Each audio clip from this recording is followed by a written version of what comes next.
राज्याच्या प्रतिबंधित गुटखा, पान मसाला व तत्सम अन्न पदार्थांच्या विक्री विरोधात अन्न व औषध प्रशासन तसेच पोलीस यंत्रणेकडून मोठी कारवाई करण्यात आली आहे।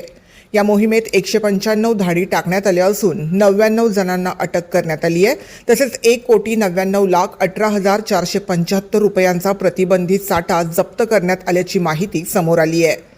मात्र या कारवाईच्या पार्श्वभूमीवर यापूर्वी विविध ठिकाणी पकडण्यात आलेल्या प्रतिबंधित गुटख्याने भरलेल्या वाहनांबाबत प्रश्नचिन्ह उपस्थित केले जात आहे।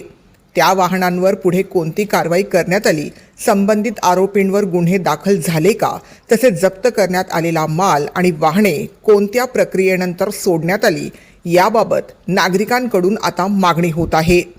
गुटखा विरोधातील कारवाईचे स्वागत होत असले तरी पूर्वीच्या प्रकरणांचीही सखोल चौकशी करून संपूर्ण माहिती जनतेसमोर आणावी अशी मागणी विविध स्तरातून होत आहे।